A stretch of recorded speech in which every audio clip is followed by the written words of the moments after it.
Hi, we're taking a break with Quin, Michael. James. Caleb. of Gingsu. What's up, Gingsu? What's up? What's up? All right, third time's a charm. Why didn't you know that? Pleasure to be here.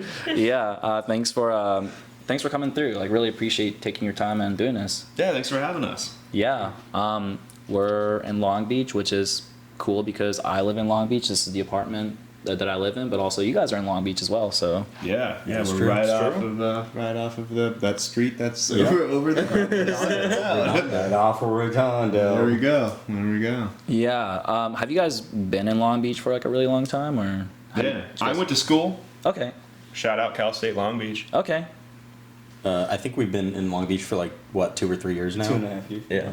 2.5 years. Okay, yeah. I mean, it's cool to like meet another meet another band that's kind of like within the area, you know. So I appreciate you guys coming through, and it wasn't that far of a drive for you guys. So you No. know, yeah, Not at all. yeah. So that's what's up. But yeah. So how you guys been so far? Like, how's your day and everything? I mean, I'm doing great, you know. I'm happy to be here. Mm-hmm. Worked, came here. It was pretty cool. I think all of us. Honestly, probably. Consensus. Okay. And then Yeah. we pull up. And But we're just we, all grateful to be here, I'd Yeah. say. Yeah. Yeah. Does so you guys currently work full time, but also you know, do music at the same time. Does sometimes work get in the way of like practicing or like, you know, playing shows or? Oh, I feel like we've always been like pretty consistent. Okay. Like Caleb lives like right down the street from our studio. Michael lives more LA, but for the most part, we're all really close. And Long Beach has always been like our central hub for at least the past 2 to 3 years. Oh, nice. And yeah, it's been, we kind of work our jobs to make sure that like we can fit Gingsu as the priority. I would say. Gotcha. Yeah. I watched one of your interviews that you guys did. It was like one of the shorter ones that's like up on YouTube, but like, what is it like? Did you guys like meet through like Facebook or something? Yes. And then like how was Yeah. was that Yeah. how you guys like? That was a deep dive. It's just some research, like, you know. Yeah. Yeah. So- We well, we're a COVID band. Yeah. Nice. We Yeah. don't all have COVID. I was going to community college in Irvine, and I met our original guitarist, who he didn't play with us live, but really awesome guy. Okay. We've maintained awesome relationship with him. But I found Caleb on Facebook. On a Facebook group. Nice. Yeah, I just sent him some really bad demos, and I said, hey, please like be in a band with me. Yeah, shout out Los Angeles musicians. Now it's just, I think, like a spam account, you know. But Yeah. back then, you know, real things were happening. Yeah, especially the fact that like, you know, you guys are like using Facebook, and like, you know, do you guys still use Facebook pretty consistently, or is that like I mean, Facebook Marketplace. You can't go wrong. We with were Marketplace. we were attention farming for a bit. Maybe I think we got like what $7. We did. dating. We got monetized on Facebook. We would bait boomers with political stuff. You know, we believed in the political stances, but they just They go really ham. they It was really too went easy. with It it. was, yeah, it was a little easy to rile them up. Yeah. Yeah. I see. Gotcha. Before starting Gingsu, were you guys like in any other projects, or like were you guys just playing just music on your own time, or what was it like? What were you guys doing? I mean, for me, I was in like another project for about 1.5 years or so, and then actually, me and Caleb had met separately on Facebook through a different project that me and him were kind of working on, and then we connected over here in Gingsu when these guys kind of needed somebody to jump in when the band was starting to play live. Yeah. So, I mean, yeah, I would say I've always been pretty busy with music. I mean, through school, and then after I graduated, being in a band, and then being with these guys. Yeah. Okay. Yeah. Yeah, I played in bands prior to this, and I freelanced for a while. I went to music school. I freelanced mainly as a jazz player, and had one rock band before this, and now I have 2 rock bands. So yeah, that was it. Okay. Gotcha. Well, what Yeah. about yourself? I've been playing guitar forever. Only in a few bands. I've played live and stuff, but mostly just like practice guitar in my bedroom all the time for like my whole life. Okay. So Nice. And it paid off. Like, I would like to think so, but yeah. No, you guys are like extremely talented, and like, you know, yeah, it's Thank you. and it's cool to like hear that music. Have you always been a vocalist, or did you play like any other instruments, or? I'm like, I say it all the time. I'm super humbled to be with these guys because I definitely have like I think the least experience, and like if you listen to like our earlier material compared to now, like you can really hear a big difference as stuff goes on. So no, I just COVID hit, and I'm like, what am I doing with this degree? Like, why am I trying to do this now? Like, I think now is the time to kind of pursue a dream I've had, which is like singing and being in a band, and just so happened to fall in place, and I sent those demos out to Caleb, and I think kind of just went from there. Okay. It was pretty smooth from there on out. Like, I mean, it's stuff all, it's just all a kinda lot came of together. coincidence. I won't lie. In my mind, like sometimes I feel like people ask me at shows and they're like, how do I get the band started? Like they're looking for a band, or they're like, how do we get going? Like with what you guys got going on or something. And like in my mind, I just figure like I don't know. I feel like I just got lucky. You know, I feel like it's just the right place, right time with the right people. You know, like just like consistency. Happens when you least expect it, huh? Yeah. I feel like. Yeah. When you guys got together, like the current sound that you guys have, of course it's a bit mathy, it's proggy, you know, it goes like very, very hard, but like was that the goal that you had in mind, was like, you know, I want to create this style of band, like, or I don't know, did you guys kind of find out by jamming out, or what was like the process like in terms of finding your sound?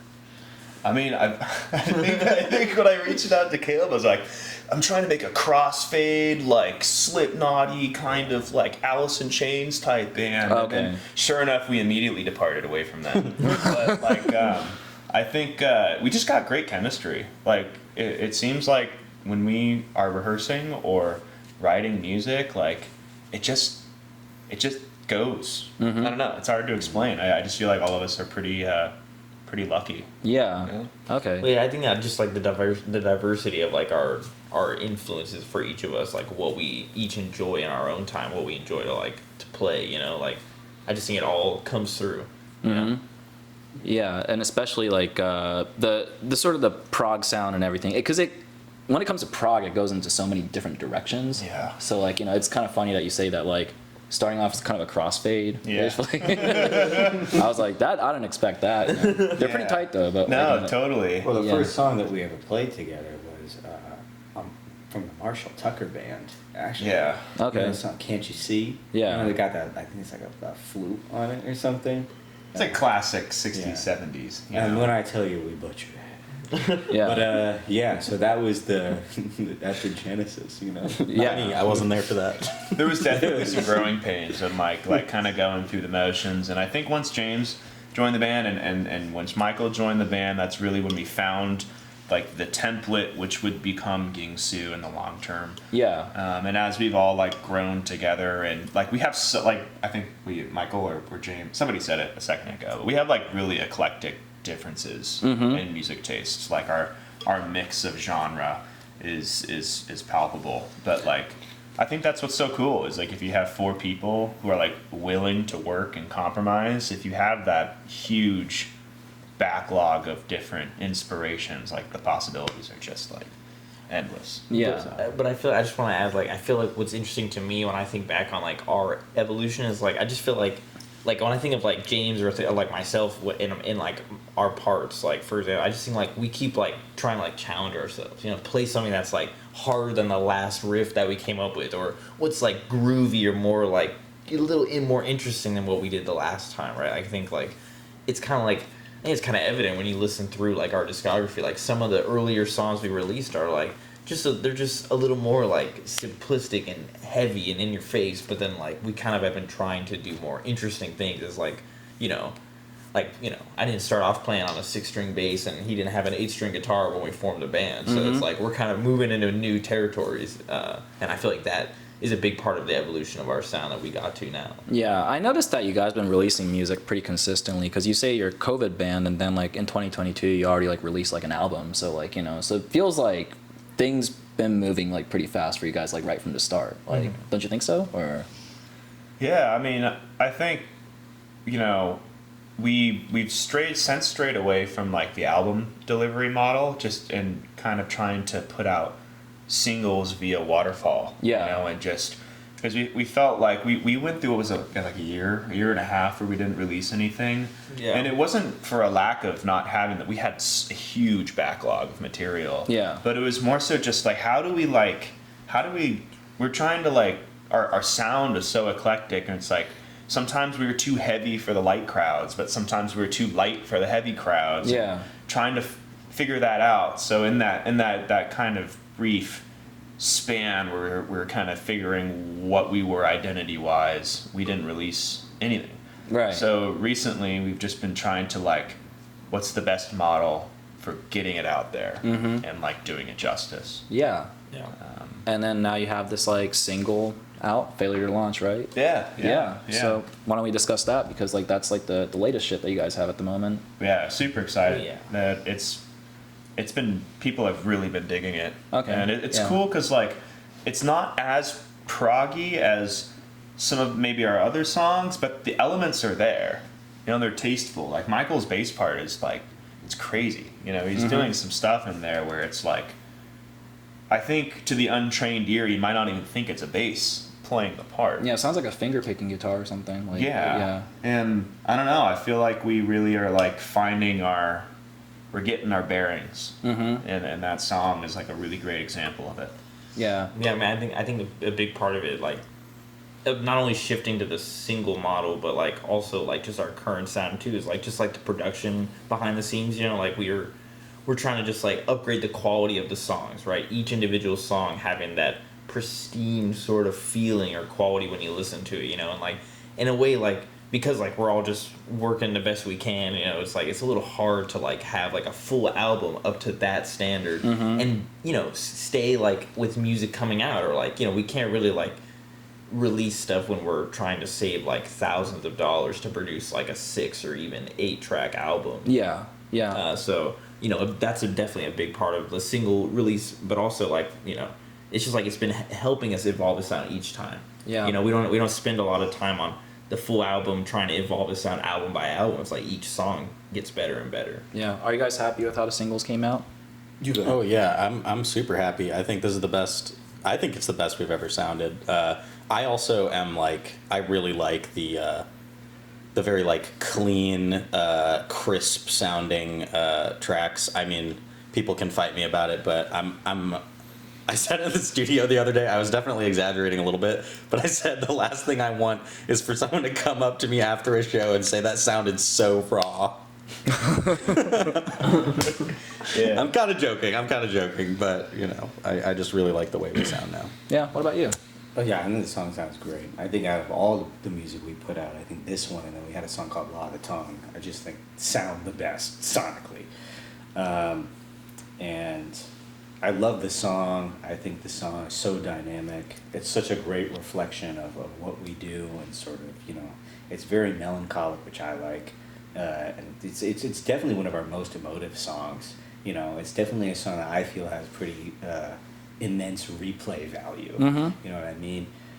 It's a really just, you know, on all fronts, including the video, which I'm sure we'll talk about too. I think everybody did a really wonderful job with it. So I'm very, very proud of it, and that we can, you know,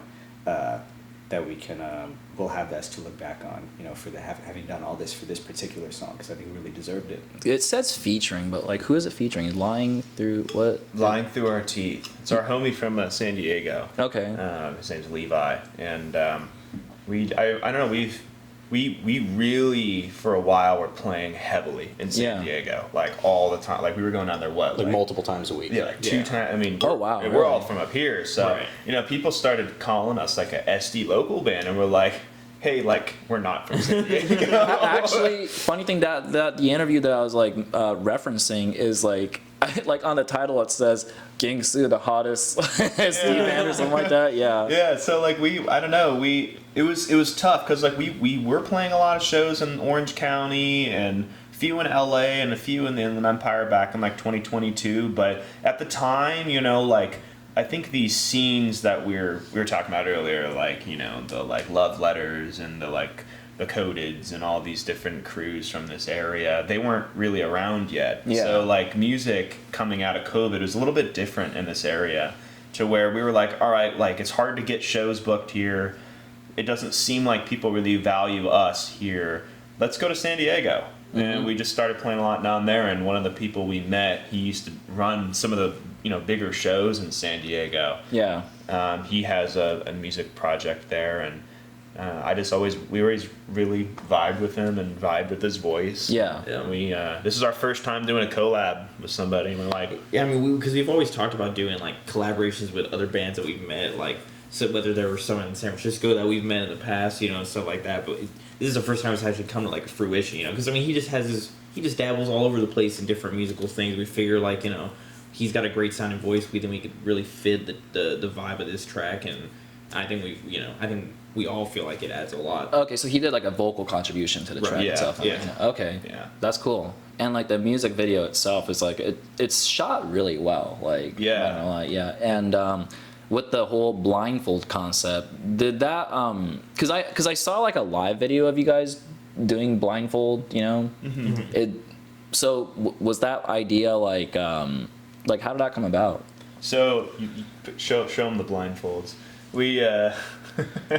I've always had some sort of eye covering. Like from our very first show, I had like these goggles that I wore on stage. I don't know, like I always equated it to like blinders on a horse. Yeah. Right, like when I'm on stage, if it's like stage fright or insecure, whatever it is, right, like just allowed me to kind of escape a little bit. Yeah. And it was a few years ago, and we were trying to think like, okay, well, like, I was not really satisfied with the goggles, so I switched to a custom-made blindfold. Mm-hmm. And then I think it was James one day. It was just like, why don't we just all do it? Yeah. And we're like, all right, bet. And we Yeah. just all started doing it, and people seem to really like it. Yeah.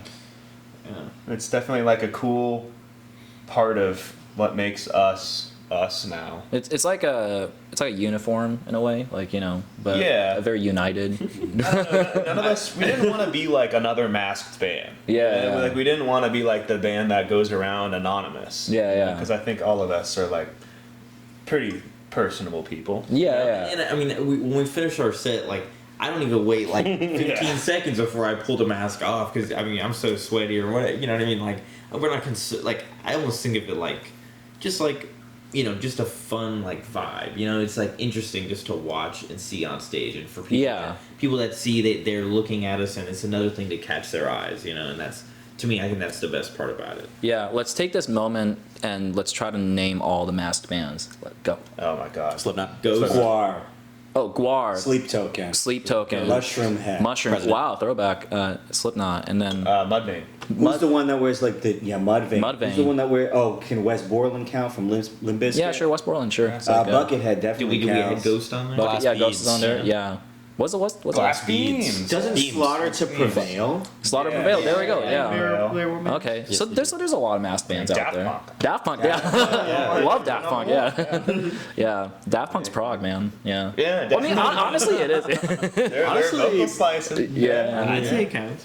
Yeah. The Residents. The Residents. There we go. Residents, there. Yeah. Fart Barf. If you guys are familiar with them, I don't Yes. they're local actually. Long Beach band. know. Oh, that's crazy. Yeah, they sound like Daft Punk a little bit, like Yeah, so there you go. So now we have a blindfold. Like I don't want to count you guys as a blindfold band, but like I don't know. It doesn't seem like there's been another one. So yeah, I think you could Yeah. factor Who it is the as blindfold band. Blindfold band, yeah.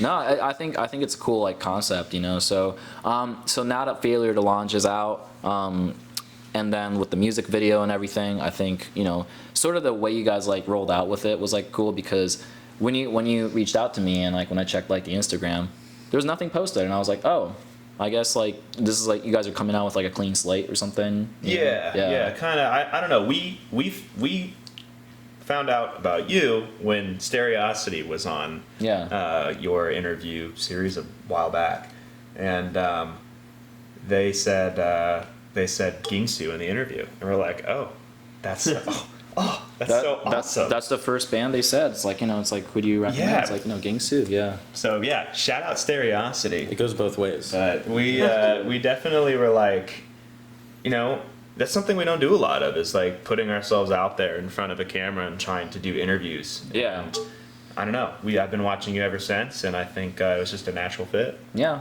I think we were like previous to this song, we were kind of.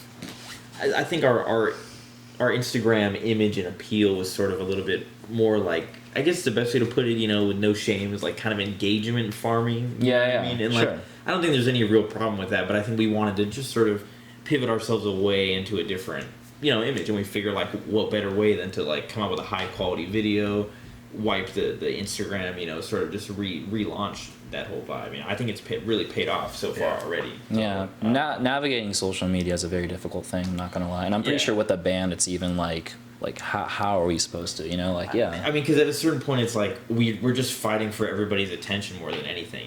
It's like you need them to like have such a combination of things that it all clicks for them to want to go a step further to listen to you, you know, than that clip, you know, and that's sort of difficult.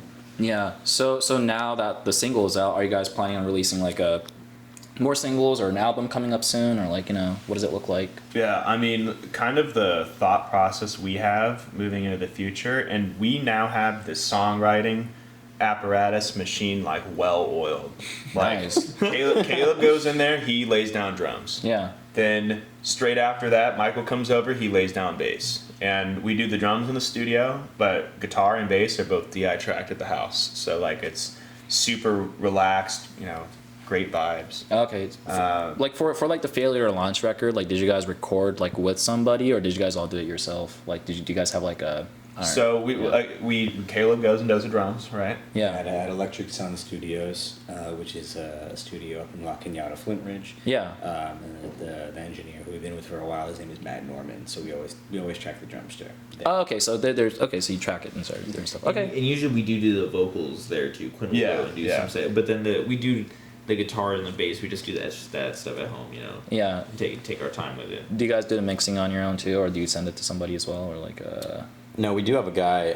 I believe he's out of Seattle. Yeah. Right? Yeah. Oh, yeah. Okay. Yeah. His name's Matt. He's a great dude. I think he makes excellent mixes. Makes it confusing because our mixer's name is Matt, and We then have our two tracking Matts. engineer's name is Matt. We have Matt Norman, the recording engineer, and then we have Matt Jefferson. Nice. Who's Shout out to all the Mats then. All the Matts. shout out. And then there's a Chris Crummett on mastering. Yeah. And shout out to Chris's as well. All the Mats and Chris's out there. That's exciting, man. Well, I mean, you guys, now, in terms of like shows and stuff like that, maybe we could kind of start from the beginning. But like, when you guys formed like, you know, as a COVID band, not like you guys have COVID right now, but like, you know, like a COVID band. And then, as soon as you guys formed, and like, how quick was it for you guys to like get into like booking shows? Was it kind of immediate, or was it sort of like, hey, let's get some songs out and then maybe we could start playing? Like, how did that? No, there was a gap. Yeah, I think it was almost a whole year Okay. before we actually played our first show. Because Okay. this would have been during all the lockdown restrictions anyway. So our first show that we played was in May of 2021. Okay. And then through just like kind of waves of you know, venues being allowed to host again over that year, we did a lot of DIY shows. We did some shows at you know, we did some shows at places like FTG, which rest in peace is no longer around. Yeah. That was a staple of Santa Orange Ana, County. all ages staple. Yeah. You know, but I think that we released our first music too early in 2021. So from the time that we had music out to when we got our first show, it was a couple months. Okay. But yeah, and the first few recordings too, we recorded them all in James's garage in San Clemente. We did it all at home. I see. I feel like having like a year gap is good, because I feel like you guys will have enough practice and kind of a, you know, flow in terms of playing shows that like maybe it prepared for you guys to do that like first show, right? Like, Yeah, I actually think that was kind of a pretty important part of us starting out, is pretty adamantly we did not want to do covers, and we wanted to like write our own stuff. So that came very quickly. Yeah. Actually, our first show, like our first like public show that wasn't in my like neighborhood, because that was like our first. We played in a cave. But the first show that wasn't in our cave was Recreation Center Park here in Long Beach. Oh, really? Yeah, Down right over there? there. We know where the big archway is. Yeah. Yeah, first show there, and it was crazy. Like it was, I don't know if it was just the heat of everybody coming out of COVID, but we showed up there for our first show. And how many people do you guys think were there? Oh, like 200. There was like What the hell? It was Yeah. crazy. Like we had just figured out the band name. Like what? Like that day. Like that day. Another thing about that show. Sorry to cut you off. Nah. We played this song. We debuted this song called Pepper Tree Lady there, which later went on to become like specifically in San Diego like a big crowd favorite. Yeah. And that song was so new that Michael did not play on it. He actually left the stage. I and the walked three off of the us stage played. and sat in the crowd. Yeah. So it was really like quite haphazard. It was show thrown together, I think, with like maybe like 48 hours notice or something. I mean, Well, because at that time, like I was only coming down for like rehearsals. Like I wasn't around for any of the songwriting. Yeah, So yeah. the guys had this full set of songs like ready to go, and I would just like I didn't have my own transportation at the time, so like I'd get a ride to Caleb's house, and me and Caleb would carpool down to San Clemente. Yeah. And then we would all rehearse, and then that was how we started to put together like that set list. But by the time we played that show, like I was just coming back from a video shoot with another band of mine, like the day before I was getting back, or the day like that morning. Yeah. So like I didn't have any time to learn that particular song, so I was like, well. Yeah. So wait, that recreational park show where like 200 people showed up. What was like the occasion? Was it sort of like a multiple band festival type stuff, or like was it just like a show for like a hell of it, or? it was 3 bands. Yeah, it was. Yeah, Thrown together last minute. 3 bands, some vendors. Cops came at some point. Yeah. Yeah. But I mean, And then we played on. 200 people. That's a lot of people. It was very surprising. It was very nerve wracking. Yeah. As and it was my first time performing Yeah. in front of people. Yeah. Like other than my family and a couple of close friends Yeah. at the small show we played. Yeah. So it was very like, oh my God, we just got to do it. Yeah. And I don't know, in that moment, like a couple of things just kind of like little traits that became part of what we did in San Diego and so on and so forth came from just the knee-jerk reaction to that show. I see. I mean, I feel like all throughout 2022, 2023, and then early 2024, I feel like all I would describe it was like relentless. Yeah. Like we were just playing shows. Like the way that we would be like, hey, like, do you need a band to fill in for this lineup? When they would announce that some band dropped off, we were like, hey, can we come down and play? Like, even if the show was that night, like, Yeah. we were just relentlessly trying to like Yeah. play shows like anywhere we could. Yeah. No, you guys are just going at it. It's like just keep going. Like I think you guys had that attitude. In terms of like the sound within like the scene and also like other bands and stuff like that, I feel like I would see like Midwest emo or like math rock, like that style of music, like pretty often. But in terms of like you guys' sound is like a lot more kind of like heavier. Like it kind of has that what do you call it? Like Animals as leaders-esque thing kind of going on, because I'm trying to think like other bands like that I know locally or like within the area that I know is like there's Ando-san who's like Yes. Shout out on those songs. Yeah. We're all big fans. yeah, Ando-san's pretty dope, and then there's also another band that I discovered called Tiat, right? Like Teo. Yeah. Yeah. Yeah, We yeah. played with them not too long ago. Yeah. Yeah. They're amazing musicians. Yeah. All of them. Do you feel like there aren't that many bands of like that caliber with you know what I mean, like that the sound that like you guys kind of Yeah, bring? I mean, it takes some definite extreme levels of musicianship to be, at the level that, Teo and Ando-san and others Wires, Homies and Wires. Check Yeah. them out. They're Which is cross pollination with band members. all of and them. those- All these people are playing with each other, and they're like there is definitely this like undercurrent of extreme prog kind of in this area that Yeah. I feel like doesn't really get a lot of recognition, and it's hard because like I think like right now, especially with everybody being coming out of COVID, and you see all these people back in 2015, 2016 in the hardcore community. They have these massive groups of people, and it's like this community bonding. And coming out of COVID, everybody really wants that. Yeah. And I feel like sometimes it's kind of hard to get that with the prog scene because you're not like circle pitting, Yeah, and yeah, you're yeah. not like jumping over each other and screaming the lyrics. So Yeah. I feel like that undercurrent is there, and I think we appeal to those people, and we vibe really well with those people and that crowd. But Yeah, because it kind of like pertains to like certain audience sometimes. Like, is it kind of hard to get on a lineup with like certain bands? You think, or what do you think? Because I know you were mentioning about like because of like certain bands coming out of LA or Yeah. Coded or Love Letter or whatever it is. But like is it hard to kind of get on a lineup with those bands sometimes, or kind of get? yeah, I 'cause mean what do you think? we're self-managed. We don't have somebody booking our shows. It's Yeah. either me or Caleb, Yeah. or Caleb and I. Yeah. And I think like because we started fresh out of COVID, it's weird. A lot of these bands will come up to us and be like, "Oh, you were like one of the first shows we went to Yeah. back in the day," and we're like, oh, that's crazy. Like, man, we're unks. Yeah. we're Unk band. unks. But Yeah. but like, I don't know.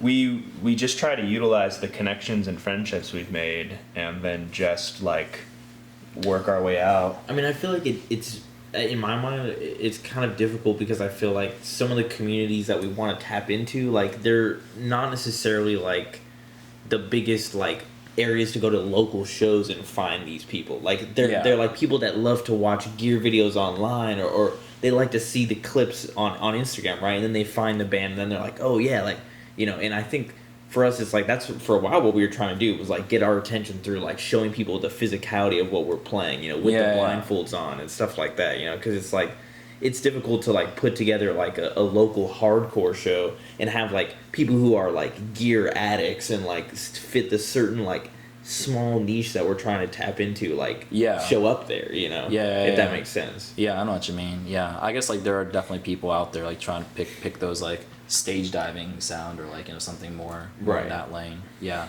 But in that lane too, in that respect, I do feel like we have learned a bit from those crowds, and I think you can hear it in some of our newer music where like there is more aggression. Yeah. And there is more, and it's a direct byproduct of us playing with these bands. Yeah. And learning a bit and trying to fit it into our overall sound too. Yeah. What's something that you guys personally want to see more in like the current music scene? Because of course like that, because I think like having like a mixed bill will be like really, really cool, but like I don't know, do you guys like have anything in particular that from your experience of like starting to play, like, you know, right after COVID and on, you guys played like so many shows, but I don't know, whenever you get off that stage, do you ever think like, man, I wish there was like more of this, or is there anything where you're like, yeah, this needs to get the fuck out, or I don't know?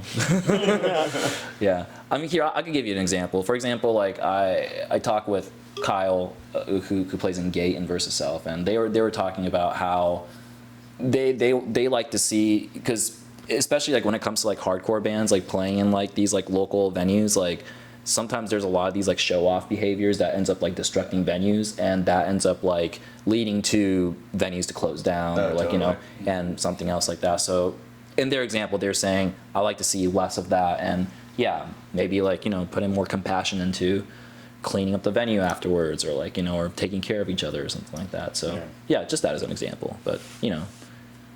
Yeah. Yeah, I think actually touching on that kind of, I was thinking musically, but I couldn't really think of anything. But that's actually a great point. Is I do think there is, not always and not everywhere, but I do feel like in some scenes there is a very distinct lack of compassion in like the crowd for other members of the crowd. Like I hope I don't get hated on too hard, but like I hate the like crowd kill energy at some of these shows where it's like you'll see this room of like 200 people and there will be like two dudes in the middle flinging their feet and hands everywhere, and you can see the whole crowd is just not about it. Mm-hmm. They're trying to stay as far back as possible, and I think it damages the like performance experience for the band because the audience is so far away. You lose that like intimacy, and I think it hurts the audience experience because they don't get to be experiencing it in that same kind of one-on-one type of way, where like it feels that way if you're like right on the stage. So I don't know. I just don't like violence at the shows. Yeah. Because I guess I was just gonna say something sort of similar. Because I feel like, in like not even just that. I feel like sometimes there's like an attitude of like, you know, like if you don't like you said, like you don't want to get hated on. Like there's this attitude of like if you don't want that, then just don't show up. Yeah, you can't hang. Like that's the way it's gonna be. Yeah. And I feel like, to a certain extent, like, I don't mind it, you know, I think that there should be a place for it, but yeah, like, as a performer, it's like, when I come up to the front end of the stage and, like, there's nobody there, and, like, I can't feel the crowd because there's, like, three guys who, like, swung and kicked everybody out of the front, it feels a little, you know, that can feel a little bit, you know, like, you know, negative on the performance aspect, you know, and I feel like it, you know, like I think we played a show fairly recently where somebody like had like two of their teeth like fully knocked out, like blood like. Oh, at your show? Damn. Yeah, like it wasn't during one of our sets. It was like during another set. Yeah, it was an earlier band. But like that happening, and like, you know, in my mind it's like, you know, of course those things will happen, but I feel like it's always just about like, you know, the crowd unity. You know, you be there for each other, right? Like you just. just having that respect for Like I thought that was the first rule of the pit is if someone falls, pick them back up, not like stomp them. Not obliterate them. Yeah, exactly. Yeah. Like whether it's like the circle pits where you're just running in a circle pushing each other, or you're like spin kicking, or you're like I think there's space for both those things. I've been like me and Quinn went to like a Lorna Shore like kind of show, and like we dealt I got my glass lens literally knocked out, like my glasses were broken. Yeah. Then I was fine with that, and Yeah. like it's like there's definitely a spot for that, but I think it's all about knowing what the people around you want. Read the room. Right. Yeah. Were you gonna say something as well, or? I mean, I would think I was just gonna kind of tag along with that, but like musically, I mean, it would be cool for like. I think it's interesting. Like we'll pull up to a deathcore, or like I don't even know if you would call it MySpace core, or There's a lot of that going on now. yeah, like we play with a lot of these bands, and like we'll perform light songs, Yeah. or songs that maybe have a touch of, I don't know, melody, which is, I know, hard to find nowadays. But, Yeah. like, I think it would be cool to continue to find some bands that do something similar to us. Where Yeah. it's like you have some melody and like you own it. I mean, like, for example, Seosin, Thrice, all these post-hardcore bands in the 2000s were doing that, and people were still crowd killing each Oh, other. yeah. So Yeah. I think there's room for that, and it would be cool to see some other bands, try that out. Yeah, I think I've asked like similar questions with different bands too, and definitely another thing that they said that they want to see more vulnerability, like in performance. So yeah, I think you're right about that. Would you like to add on anything, or? Well, sure. I mean, I think that I can't comment too extensively on some of like the more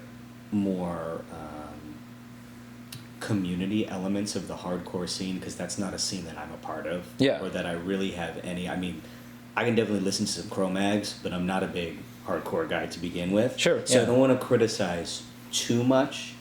I'll definitely echo what the other guys have said about people not being able to read the room. That's been a problem a few times. Yeah. One of the things that you mentioned that I think, has been a sad through line through, the whole time we've been playing live shows, etiquette. And, as much as people like to say, respect the spot, that's something that people seem to have a really, really hard time doing. Mm-hmm. And unfortunately, there are always lots of people, young or old, who act like little kids and they trash it. And I always, more often than not, I end up feeling bad for whoever owns the place, because why we got to leave it like that? Mm-hmm. And so that's something I think, generally speaking, across the board, more people could stand to put a little more care into how they treat the spaces that they have been invited to. The emphasis on, this is not your home. People are attempting to make it a community space for you, but at the end of the day, if you're not paying the bills, what business do you have leaving it like that? True. You know? Yeah. So that I think should be across the board, like something that people should be aiming to hold themselves to a higher standard. Yeah, some venues have signs that says like no stage diving or like no moshing, but like it's not necessarily like they don't want you to. I feel like it's more like, like they don't want to fall into like any lawsuit, or at least kind of like fall by the rules. So it's like, if you're gonna do it, just make sure you can take care of each other, kind of a thing. Like, yeah. Do you guys like to stage dive? I mean, Well, I'm a drummer. or have you guys stage dived before? I've never stage dived or crowd surfed, but I do love a good mosh pit. Yeah. Yeah. I do love shoving in. I was at the Turnstile show in LA. Oh, you went to that? Yeah, like 2 weeks ago, was it? And it was just chaos. And I tried to get up, and I'm not the tallest guy in the world, but I'm also not the lightest guy in the world. Yeah. And the people around me just could not get me up. So I was like, I got black lung because there's just so much dust in the air. I'm like, I gotta get out, and you guys just dropped me. So I just bulldozed my way to the front and got out that way. But Yeah. I heard that was a dust bowl. yeah, like, it was a wild show. Totally wild. Yeah. Do you guys stage dive or mosh or do anything like that? I do neither. I'm afraid of people. Yeah. It's I feel like local shows these days, like you were mentioning that you guys played like a deathcore show and stuff like that, right? Like Yeah, I mean, it was literally a month ago. It was a Toxic Toast show, and one of the bands. It was Autopsy of Jane Doe. Is the band. Wait, They were going crazy up on that stage, and there was conflicting accounts. Somebody's face just like caved in. Oh, and no. They came running out, and we were just like, wow, like. We really just played that type of show. Like we have to go on after them. Would like to clarify, the band was not directly involved. No, the, no, they the weren't at injury all. is this guy's job, but yeah, gnarly. That's just that's what these scenes are, you know. Yeah. And like I don't think we're up there gatekeeping the scene or anything. From us, it's fun. It's kind of fun to watch at times, but. Yeah, when you're breaking the toilet in the smell bathroom in LA for like what reason, and then the venue gets closed for 2 weeks, or you're trashing a venue up in LA. Yeah. You know, like, I mean, Yeah, it's way- really entitled behavior. the way I see it is that if you're there for anything other than the music, you know, then like you probably should go somewhere else. Yeah, you know, yeah. you probably should just go home if you want to party. You know, like Yeah. because I feel like we're there trying to build a community. You know what I mean? Like we're not. You know, we don't have like unlimited resource and access to every venue in the world, right? So Yeah. for us, it's like it's important that we maintain, you know, all the good relationships with you know, and like it's hard. Like if a crowd is rowdy and disrespectful to a venue, that falls on the promoters and the bands that hosted the show, yeah, not absolutely. even on the people that committed those acts, right? So it's like it just is really detrimental to the community. Yeah. What's been like your? Because I know you guys played like so many different venues at this point, but like in your opinion, what are some of your favorite venues like to play at? oh wow. It could be even something DIY or like, you know. I mean, I love the Wayfarer. Oh, Wayfarer in Orange Yeah, County. Wayfarer. Yeah, dope. I love that place. Great. The sound there is fantastic. Always the sound guy there is chef's kiss. Yeah. We did like a residency back in January where we played 3 Mondays consecutively there. Oh, no way. That was Okay. great, yeah. Nice. Yeah. Do you guys have I really like the Che Cafe down in San Diego. legendary? It's just Yes. a good group of people running it, and it just feels very comfortable to play in. Yeah. Yeah. Yeah, absolutely. Che, I mean, lots of friends there. We might have played the Che more than anywhere else, even though it's defunct. I have to shout out FTG again, you know, because we miss it. You know, I mean, it was one of the only places. I mean, certainly the only all ages spot in Orange County that had that kind of history and was that open to any kind of music and just was that easy to work with. Yeah. You know, so that they've done a lot for the local music community. But Che after that, I mean, probably Che Cafe. It's probably my favorite. Okay. Yeah. Like recurring place. Recurring. Oh, The yeah. sound at Wayfarer is awesome. The people there are awesome too. There's a lot of places. Like I used to really like playing at Supply and Demand too. Yeah, supply and demand. Yeah, Yeah. Supply and Demand was also very cool. Any place Rest in that's peace. Yeah. easy to work with and the sound is good and you know the vibe is good. Yeah. What about you? Do you I have mean, yeah, like I think we've probably played the Che Cafe more than any other venue that we've played. Yeah. Just the volunteer group there are just amazing people, and some of those people have been friends with us for like what 4 years now. Like we've really been like I think pretty blessed. I think a lot of people really want to play the Che and they have a hard time getting in sometimes. And Yeah. I don't know. We've just always managed to like find a friend, somebody who really vibes well with us. Yeah. So I say the Che is consistently one of our favorite spots to play. The one spot we didn't get to play, but we set up a show at that I always wished we had played at was the infamous House of Heroin. Oh, yeah. What is It was that. It was right off the 91 and the 241 freeways going into Inland Empire. It was a condemned drug cartel house. If you know, you know. But they stripped that thing down to the studs in the roof, and Like- people just rebuilt it into this backwater stage. And It's like layer 1 is if you know about the spot, and layer 2 is if you know about our relevance to the spot and the show Yeah. that we were a part of that happened yeah. there. If you know about that show, that's an even Yeah. like deeper cut. Yeah. yeah, that's a spot I wish we had got to play. But we It's didn't straight get up called House of Heroin. to. Yeah, I think it has since burned It does down. not exist. Oh, what? It does not exist anymore. That's crazy. But yeah, I But see. if you know, you know. If you know, you know. you know, you know. Let me check. So let's see. All right, let's get high. No, I actually have a gift for you guys.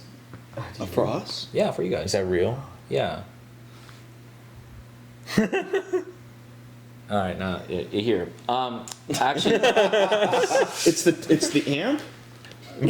What? yeah. Well, it's like I need to come up with something. No, I want to give you guys a gift of actually, because like like this artist, like because I usually want to give somebody something that that people could be inspired by, or like usually like the artists that I think are like really really cool, and this band is the band that kind of got me into like the emo and screamo scene, or like, and they basically like helped like kind of lead the way within that. But I feel like they also have like, they're not prog, but like, but they appreciate kind of like a lot of mathy and interesting elements, and they play with like really interesting tuning and stuff like that. So I want to present you guys with this. This is a Versus Self collection. Oh, sweet. 2019 to 2023. Love this band. Like honestly, like I feel like even the conversation that we had about local or something, like I know that like they're on like different kind of echelon, but like honestly, like when they start off as a Mm-hmm. 2-piece,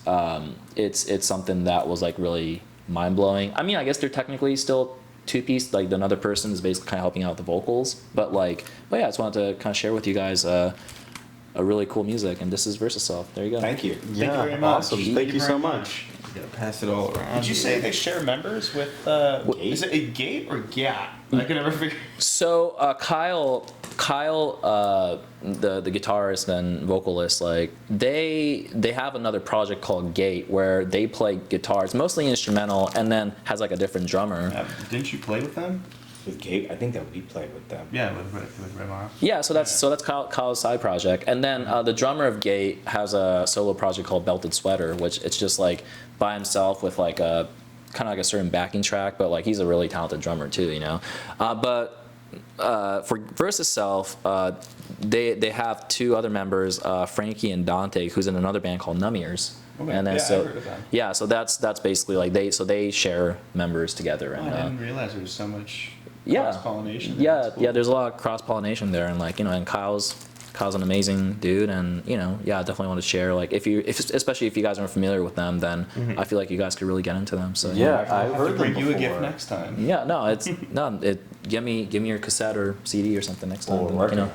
Yeah, no, it's something. Actually, what is it called? I have a few more questions left, but do you guys have any like physical media, or like do you guys have like had anything like that in the past, or It's out there. Like, I feel like that question actually ties into something you asked way earlier about, like, like the future release plans. Because I think, like, for us, like, we're actually not planning on necessarily putting out a full album, but, like, we want to do, like, physical media, collections of a lot of our recent, songs in one package. yeah. And, like, have it kind of be more of an exclusive at show Sure. item, So I think we definitely do have some plans in motion Yeah. to have, like, Failure to Launch and some of the past couple songs that are already released to have a more physical media form, where Yeah. might be tapes, might be CDs, might be both, who knows. Yeah, definitely, man. Maybe a little sprinkle of some unreleased stuff in there too. Ooh, some Yeah, B-sides. there might be some demos, of various kinds sprinkled on whatever variation you get, Not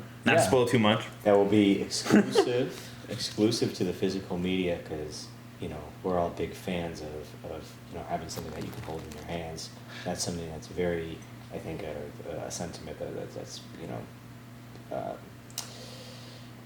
pretty common among people that are a little bit tired and longing for some semblance of what being a music fan was like before the digital age.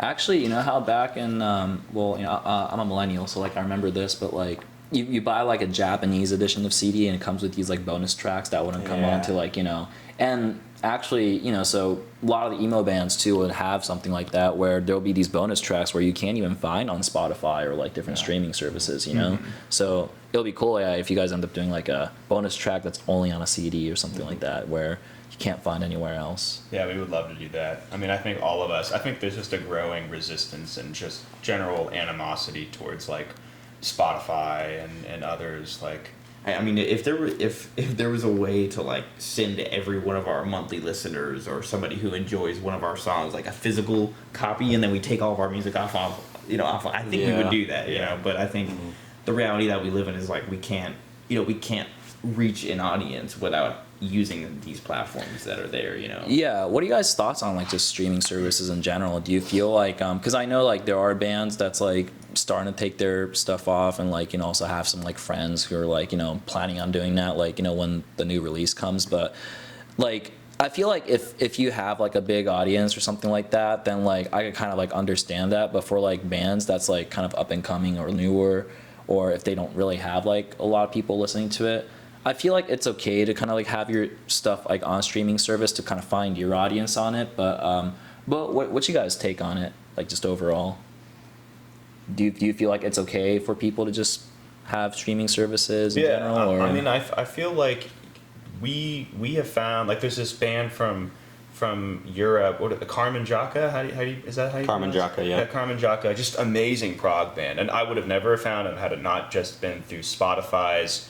Like if you get to the end of a playlist, it then automatically spits you out. It's like a hidden radio feature like that used to be on Spotify, but they got rid of. And you know, there's other bands that we've found, and there's people who have found us and have directly messaged us just from on a whim on Spotify. And one of our like biggest, like most like hardcore fans found us through both Spotify and TikTok, just through the algorithm. Right. And you know, I think for an up and coming band, like that is really important, you know, and like we don't have, you know, family connections. We're not loaded. Like we really have to like, we've been scrounging and just, you know, crawl, like literally dragging our way up as we go. And like having that algorithm there give us some exposure it's definitely a tool that like we can't really afford to give up right now. But like I would give any opportunity to like stick it to Spotify. Yeah. Like the whole. I think we're all in agreement that if it wasn't like if it didn't feel like an obligation to have our stuff up there, I think we would go with much more, you know, not only profitable avenues, but honestly I see it as more ethical. You know? Yeah. I feel like that this, you know, the most streaming services, the business model just is very anti, you know, like anti-musician, yeah. You know, it doesn't really, you know, create a viable pathway to like any sustainable livelihood through this avenue. You know, like we rely on the merch, the physical media, you know, and so like we're definitely trying to figure out how we can do that. Yeah, because like if you don't want like, because if there's any other way, then like I feel like all the other bands will be doing it, right? Like, you know. Yeah. I mean, yeah. I mean, if you're King Gizzard, I'm sure your legion of super obsessive fans will follow you. Right. It's like, But like, Yeah. It's like if we delete our Instagram and our Spotify, people would probably think that we like, just forget got about us in, like, 2 canceled or weeks. like, you know, they're like, oh, whatever, you know. Yeah, it's kind of like, but I do see like, you know, bands are like kind of coming out with like a statement like one by one, but also at the same time it's like, you know, there are people out there who rely solely on streaming services too. So like, you know, it's kind of a, I don't know. Like I think definitely getting the physical media out there and having them listen to it is good too. But also there are people out there who's discovering you guys just randomly, just through algorithm, you know. Right. So yeah. I think right now the best we can do is kind of find the 60-40, where like we're trying to figure out which one is the 60 and which one is the 40. But like yeah, definitely like, you know, we're avid fans of physical, and like it's something we're looking to like really start to do a lot more of. Yeah. Let's talk about like some of the bands that you guys played with in the past. Of course, like Stereosity being like one of them, but like what are some other bands that you played with in the past where you thought like, oh, these guys are super awesome? Post NC. Yes. I will say right now, Post NC out of Las Vegas, I believe. We played with them a handful of times. They've come out here. We've gone there. They stayed at our house. Yeah, they've stayed at our house several times. Super awesome group of people. Them and their whole crew, just super nice, super down to earth people. Amazing and merch. Amazing merch. Top tier merch. Nice. And then also just incredible, like mind-blowingly good musicians. Yeah. So Yeah. definitely them. I remember one of the shows we played at Supply and Demand. I think we played with the Indecisive, and they're like instrumental. You know that they have some songs with some vocals, but I remember just being blown away by like the guitar player specifically. Just fantastic. Yeah. There's a band out of Northern California, I believe, called Cyborg Octopus that we played with. Musicianship was off the charts. That sounds prog, cyborg. Oh, very, very, very prog. With a They're vocalist. super metal too. They Yes, all with a wore vocalist. more like tracksuits that were Oh, different yeah. colors but Yeah. matching. It was very. I mean, some of the cleanest guitar playing I'd ever seen. Like, Yeah. just made it. Shout out to effortless. Bobby Yeah, shout out my on boy guitar. Bobby. But that band was extremely tight. They're a technical death metal band. They are very good. Yeah. And it was their tour, their stop on tour, and they let us hop on the show. So Yes, I mean, they you know, did. thanks to them for Yeah, that. thanks to them. Guys. Teo, I think we already mentioned Yep. as being a phenomenal band. There's another band we already said Wires too. Mm-hmm. You know, lots of cross pollination. I mean, I think you can only keep great musicians a secret / in one project for so long. You know, so you'll find lots of individual musicians that you're like, you know, just they're mind meltingly proficient and creative and dynamic. You know. Yeah. What about you? Do you have anybody in mind or? I mean, they've spoke a lot about instrumentalists. I mean, I really like to hone in on vocalists, obviously. Yeah, of course, But yeah. like, I listen to a lot of heavier music. So like for me, I mean, shout out the homies in Shrine. I like them a lot. Yeah. Easy to work with. They're all younger guys, and they're just I think every time we've played with them, they just are like, they're just chill and great vocalists. They have like one guy who does the highs and one dude who does the lows. Nice. So definitely really like them. And then there's another heavier artist who I think they used to go by 5150, but I think they've since changed their name. But they're pretty killer. And then there's a prog metal band that we've been playing with kind of semi-frequently called Tornadic. They're really good And too, yeah.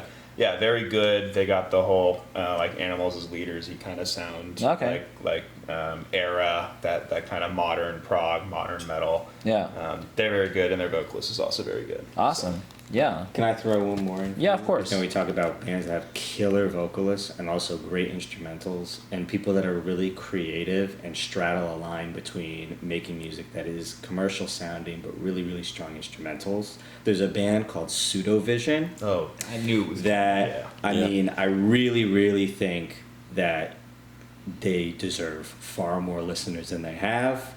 We met them. Well, actually, our other band played with them a couple of years ago, and I was blown away. I mean, Yeah. talk about like killer harmonies Yeah. in their music. They specifically have a track called "Like a Lover Would." Yeah. That anybody who's watching It's true. should check it out because it's such a well written song. not I'm- metalcore, not Yeah, technical. not at all. Yeah, like no, you, We're going like, the opposite direction. opposite direction, but you know, they deserve many more listeners. Yeah. Shout out to all these bands, man. Because they had just put out a full album a couple months ago. They just released like a full length album. It's called like Definitely. Strangers in the Other Room. Yeah, But very, Yeah. very shout good. out for that, definitely. Also, we should shout out another local band, which is you have tattooed. It's Metallica. Oh yeah. Yeah. Up and And, comers. Megadeth, Up and comers, yeah, Slayer yeah. as well. Yeah, Yeah. they stole some of our ideas, but you know, we'll give them a pass. What about They're okay. Suicidal Tendencies? Are they from around here? Yeah, Yeah, they're from Venice Beach. Yeah. Oh, okay, I not think. bad. Yeah. So they're You local. know, another Avenged Sevenfold. you Yeah, know. Avenged Sevenfold. Shout out to Avenged Sevenfold. Yeah. Just to wrap things up, what is it called? You know, I gotta say, having this conversation with you guys having like a lot of fun. You know, Thank you. I feel like I Yeah. got to know you guys more, and it's cool that like you know you guys are out in Long Beach and stuff like that. Here, I keep saying a couple more. I was gonna go to last question, but like here, I'll ask this: being in Long Beach, like, what do you think of like just scene around here so far? Like in terms of like, because I know that like a lot of bands that I've talked to, like they play in LA, and I feel like even in LA, like finding like a DIY venue is like kind of hard, Yeah, you know. totally. And you know, of course, like a lot of the audiences of the bands that I've talked to are like very young, so like you know they're mostly looking for all ages show, and like they can't really go to like a 21 and over type stuff, right? And I'm pretty sure like you have your experience with all ages show versus like bar shows, and it's far different, right? Totally. Like, Totally yeah, different, yeah. yeah. And as of late, like in Long Beach, like of course there's like Toxic Toast Records and like as well as like Gilmore Music and stuff, which as there's more, I think there's more like younger people kind of coming out to these shows, but overall, I don't know, do you feel like Long Beach scene or like Long Beach DIY scene is kind of more up and coming, or? Yeah, I mean Long Beach. I've said it's like it is a.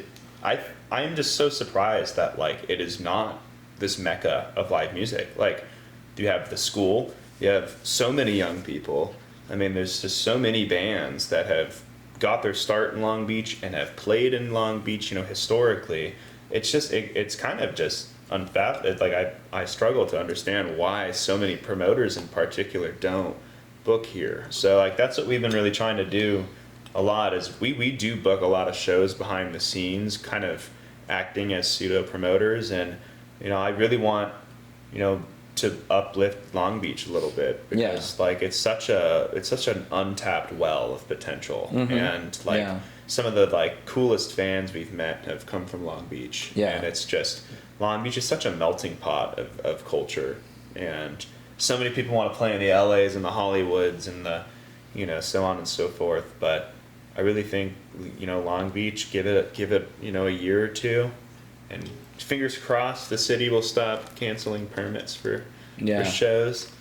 Give it a little bit of time, and I think Long Beach is going to continue to get better and just better and better. Yeah, sometimes I feel like it becomes like a very like genre specific thing, but I do want more of something kind of like underground to really kind of come through like the city, and like instead of it being like a kind of a bar band sort of situation, you know what I mean? Like, because even in like Hollywood too is like fucking Whiskey A Go Go and like Viper Room, like kind of like pay to play. Yes, exactly. We got on a bill, except we got to sell 50 fucking tickets. Like like stuff is so it's awful. It's kind of like, Mom, we got the show, except I need to pay the guy $2,000 now.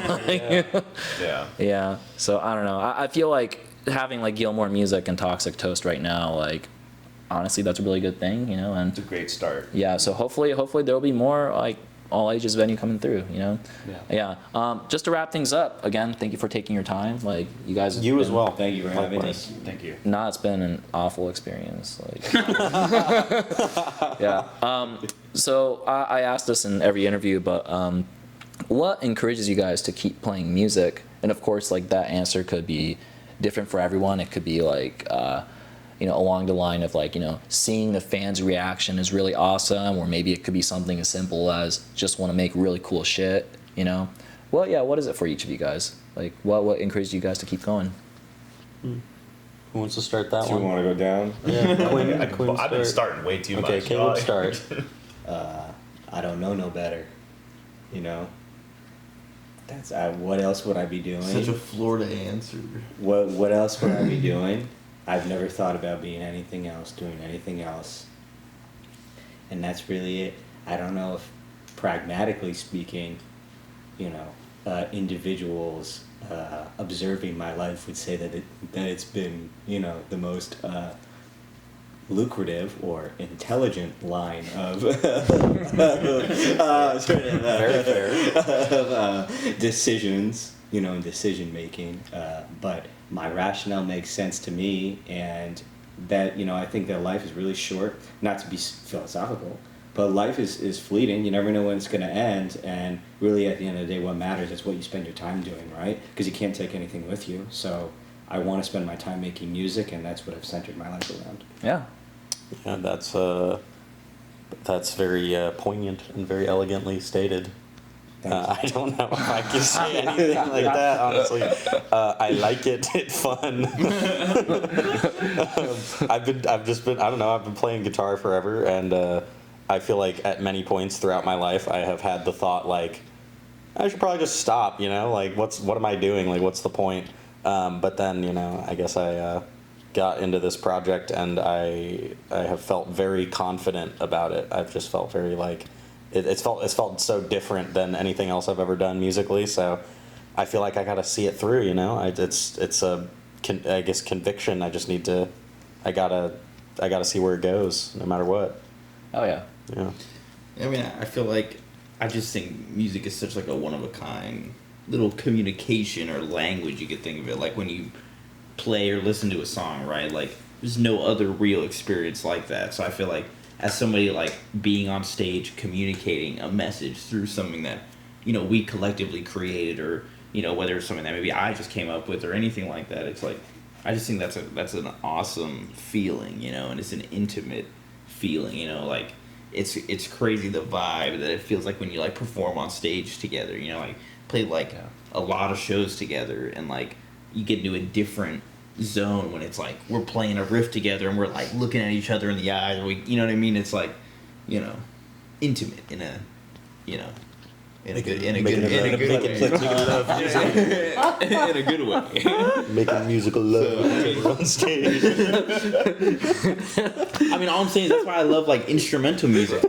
Like the words sometimes in the lyrics tell you how you feel, but the instrumental can just give you a feeling more than The a message. instrumental. I'm sorry, intimate, and you guys paused in a platonic way. I said in a good way. I know what you're saying. It's just like kind of led to something a bit more. I don't know. It's like what's going on behind the scenes. But If you yeah. want to know how to get good band chemistry, we have the secrets. Yeah. Yeah, we got a book coming out. They're for sale. They're gonna be for sale. Yeah. Oh man. Yeah. Please. Well, I mean, on that note, Oh my god. I don't know. I feel like it sometimes is the only way for me to say how I truly feel on Yeah. things, and you know, like I think the chemistry is what keeps it going. What chemistry? The things we do in the rehearsal studio. Things we do off stage behind closed doors with the lights down low. Maybe candles. Yeah. Definitely candles. It's those things. It's those things. Yeah. That amazing, man. And no, I, again, appreciate you guys doing this. Like, I had a lot of fun talking, you know, like, and thanks for like reaching out. I know I can be slow at responding sometimes, but like, you know, but it's always good to like, you know, have new friends and like, you know, hopefully like we can hang out again. And also, I like to catch one of your shows The sometime door's soon. always open. Yeah. I'll accept your friendship. Okay. But platonically, though. Oh, cool. right? Only Yeah. Yeah. Not, yeah. Oh wait, but why don't you guys like announce a couple of your shows coming up? There's one in December, Math Rock Fest, right? Yes. Shout out Math Rock Fest, Arizona. December 12th. We're playing Apple Valley in 2 weeks. We'll be in the Be in the Antelope Valley. wherever that is. Apple Valley. Apple Valley. That's where they're from. Yeah. Okay. The Apple desert. Valley. Yeah. Apple Valley. Yeah, they're and from- then, No way. Yeah, they're from the Apple Valley. To the homeland. Yeah. We come. We're coming. Nice. We're coming for you Yeah. versus self. Did you know my mom was born in Apple Valley? I thought your mom. Straight up. Yeah, that's Victorville. Yeah, it's From Victorville. York. Yeah. A My lot. mom, well, she is from New York, but she wasn't, you So know. we're splitting here. Nah, this was the Vietnam era, you know. So Yeah, the current Scram scene was actually born in Victorville, so actually Widow Duck's from Victorville Okay. as well. Right So on, yeah, right on. as well as Okay. Lumiere and stuff. Yeah, so that's the area. And we got a ton of new music. It's like a lot.